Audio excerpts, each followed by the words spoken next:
If your lawn is patchy, brown in spots, and so full of weeds you are almost embarrassed to mow it, I want you to hear something first. That is not bad luck. That is not your soil being hopeless. And in most cases, it is not because you have done something wrong. It is because almost everything sold to homeowners treats the symptom on the surface and never touches the cause underneath. Spray something, the weeds brown for a week, and a month later they are back in the exact same spot. By the end of this video, I will walk you through the same 5-step reset that golf course turf managers and university extension programs actually use to bring an ugly, weed-filled lawn back to thick green turf over about 3 weeks. And I will be honest with you about what each step really does and what it does not do. Before I go on, one thing worth saying plainly: a lot of homeowners are paying a lawn service somewhere between $40 and $300 a visit, several times a year, and the lawn never truly turns the corner. That is not always the company being dishonest. It is the nature of a service built around repeat visits. A recurring contract has very little reason to fix the root cause, because fixing it ends the contract. The reset I'm about to show you is built to fix the cause instead, and most of it you can do yourself. I put the full step-by-step version, with the exact mixing ratios and the calendar, into a guide called the Forbidden Lawn Code, and I will tell you what is in it later. For now, let us get into the method, because most of it is right here in this video. So why is your lawn losing to weeds in the first place? Weeds are not the disease. Weeds are the symptom. Crabgrass, dandelion, clover, and the rest move in for one reason. There is bare or thin soil with sunlight hitting it, and the grass is too weak to hold the ground. Healthy, dense turf is the single best weed control there is, because a thick canopy shades the soil, and the weed seeds never get the light they need to take off. So the goal of this whole reset is not really to kill weeds. It is to grow grass so thick that weeds cannot get a foothold. Keep that in mind, because it changes everything about the order you do things. Step 1. Test before you treat. Before you spend a cent on seed or product, get a soil test from your local extension office. It is usually cheap, sometimes nearly free. It tells you your soil pH and what nutrients are actually missing, so you stop guessing. Most struggling lawns are either too acidic, low on a key nutrient, or compacted hard as concrete. You cannot fix what you have not measured. Step 2. Knock back the worst of the weeds, honestly. Now, you have probably seen videos promising a grocery store vinegar mix that erases crabgrass and dandelion overnight. I want to be straight with you, because the truth still helps you. Vinegar is a contact burn. Household vinegar at around 5% barely touches established weeds.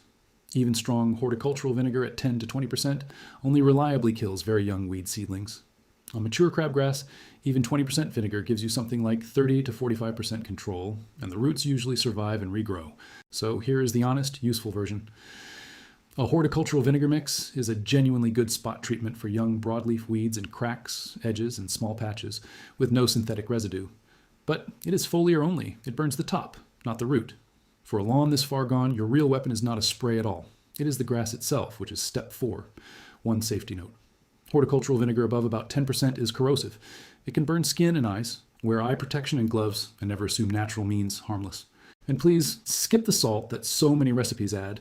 Salt does damage weeds, but it poisons your soil for everything else, sometimes for years. It is not worth it. Step 3.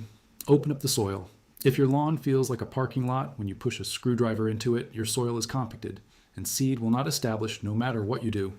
Core aeration pulls small plugs out and gives air, water, and new seed somewhere to go. Then dethatch if the spongy brown layer between grass and soil is thicker than about 1/4 of an inch. New seed has to touch real soil to grow. That contact is the whole game. Step 4. This is the step that actually fixes an ugly lawn. Overseed in the right window with the right seed. Overseeding means spreading new grass seed into your existing lawn to thicken it and crowd weeds out. Done right, this is what turns a weed lot back into turf. 2 things decide whether it works: timing and seed choice. On timing, for cool season grasses like fescue, ryegrass, and bluegrass, soil temperature matters far more than the calendar. The reliable germination window is when soil temperature sits between about 55 and 70 degrees Fahrenheit. For most northern lawns, that means late summer into early fall.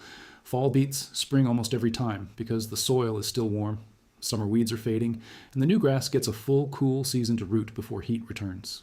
This is the one piece of real urgency in this whole video. That window is only a few weeks wide and it closes. Miss it, and you wait a year. On seed choice, here is something most homeowners have never been told, and it is backed by university turf research. Some fescues and perennial ryegrasses are sold already carrying a natural fungus called an endophyte, living harmlessly inside the plant. These endophytes produce compounds that make the grass resist surface-feeding insects like chinch bugs, sodwebworms, and armyworms with no insecticide at all. Michigan State, UMass, and other extension programs document this clearly. It is real, and it is on the seed tag if you know to look. 2 honest limits. Endophytes work against surface-feeding insects, not against grubs that chew the roots. In Kentucky, bluegrass and Bermuda cannot carry endophytes. Only certain fescues and ryegrasses can. But if insects are part of why your lawn looks ugly, choosing an endophyte-enhanced seed is one of the smartest, cheapest moves you can make. After you spread seed, the job is moisture. Keep the top layer lightly damp with short, frequent watering until the seed germinates, usually 1 to 2 weeks. Let it dry out once, and the seedlings die. Step 5. Feed the soil, not just the grass, and the weeds keep losing. A starter fertilizer at seeding, lower in nitrogen and higher in phosphorus, helps new roots, where the bag rate allows it in your area. But the long game is soil biology. University trials, including work summarized by UC Integrated Pest Management, show that compost top dressing can reduce the severity of common lawn diseases like dollar spot and let you lean on fungicide far less. I want to be careful here. Compost does not eliminate lawn fungus, and it is not a guaranteed cure.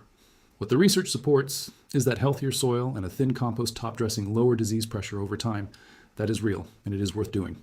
So a light compost top dressing, raked in at overseeding, feeds the soil life that helps your grass outcompete both weeds and disease season after season. Now, before I show you how these 5 steps fit together over 21 days, let me stop for a moment and tell you about the full guide, because I know some of you want the exact recipe, not just the principles. Everything I just covered is the real method, and you can absolutely act on it today. What I could not fit into a video are 3 specific things people always ask me for. First, the exact horticultural vinegar and surfactant spot treatment ratio, mixed to the right strength for young weeds without wrecking your soil or your good grass. Second, the regional endophyte seed sourcing list, naming which fescue and ryegrass cultivars to look for, and where to find verified endophyte-enhanced seed for your zone. Third, the full 21-day reset calendar, mapped day by day to your specific climate zone, so you know exactly what to do and when. Those 3 are inside the Forbidden Lawn Code, the guide I built to go with this channel. The first link in the description takes you there.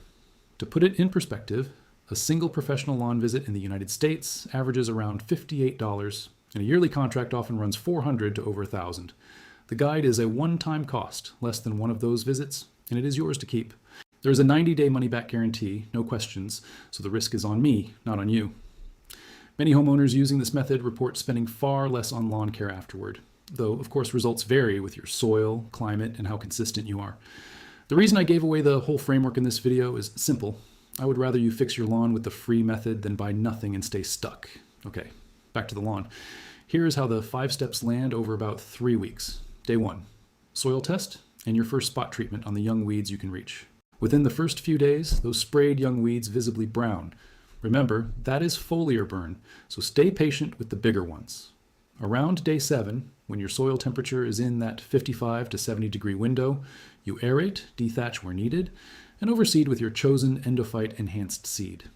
Through the next 2 weeks, you keep the top layer lightly moist every single day while the seed germinates and the new grass comes in.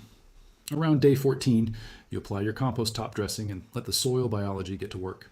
By around day 21, the new grass is filling in, the canopy is thickening, and the weeds are losing the light they need.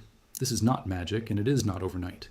But it is the actual sequence that takes an ugly, weed-filled lawn and turns it, honestly and durably, into turf you are proud of.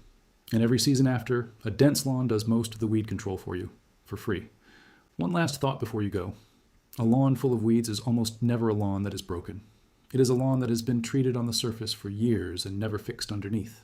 You now know the 5 steps to fix it underneath. Test, knock back the worst weeds honestly, open the soil, overseed in the window with endophyte seed, and feed the soil.